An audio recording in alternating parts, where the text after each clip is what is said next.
আমি সীতাকুণ্ড দিয়ে চলে এসেছি এখান থেকে। তারপরে এইখানে ওই যে পাতকুয়াটা আছে, এই পাতকুয়াটার ওখানে এটা আছে।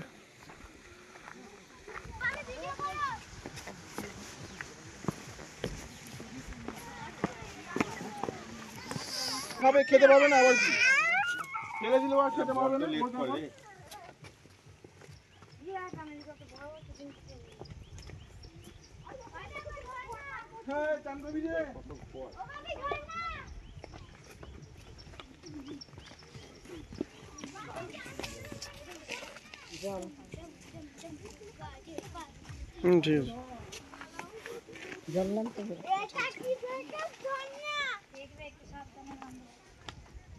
ঠিক আছে।